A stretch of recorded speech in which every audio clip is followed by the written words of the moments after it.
অন্যান্য বারের মতন এবারও রামনবমী উপলক্ষে বর্ণাঢ্য শোভাযাত্রার আয়োজন করল বালুরঘাট রামরামী উদযাপন সমিতি। শুক্রবার সকাল 11টায় বালুরঘাট আর্য সমিতি এলাকা থেকে রামনবমীর শোভাযাত্রা বের হয়, যা গোটা শহর পরিক্রমা করে বালুরঘাট অঘোরে বাবার মন্দিরে গিয়ে শেষ হয়। এদিনের এই শোভাযাত্রায় উপস্থিত ছিলেন কেন্দ্রীয় শিক্ষা প্রতিমন্ত্রী সুকান্ত মজুমদার, বালুরঘাট বিধানসভা কেন্দ্রের বিজেপি প্রার্থী বিদ্যুৎ কুমার রায় সহ অন্যান্য বিশিষ্ট জনেরা। এদিনের শোভাযাত্রায় শতাধিক মানুষ অংশগ্রহণ করেছিলেন। তবে অন্যান্য বারের মতো এবারেও র্যালিতে কোনো অস্ত্র ছিল না। অপ্রীতিকর ঘটনা এড়াতে বালুরঘাট শহর জুড়ে বিশাল পুলিশ মোতায়েন ছিল। এদিকে বর্ণাঢ্য শোভাযাত্রার কারণে শহরের রাস্তা অবরুদ্ধ হয়ে পড়ে। পুরুষদের পাশাপাশি এদিনের শোভাযাত্রায় মহিলারা স্বতঃস্ফূর্তভাবে অংশ নেন।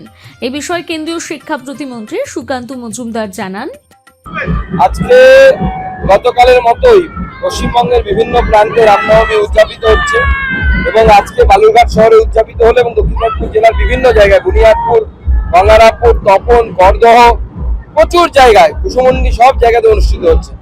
আমি যতটা সম্ভব সবগুলোতে অংশগ্রহণ করার চেষ্টা করছি। হাজার হাজার মানুষ রাস্তায় নেমেছে, দেখতে পাচ্ছেন। মানুষ রাম ভক্তের সংখ্যায়, রাম ভক্তের দখলে এই মুহূর্তে পশ্চিমবঙ্গ। আগামী দিনে রাম রাজত্ব পশ্চিমবঙ্গে প্রতিষ্ঠা হবে।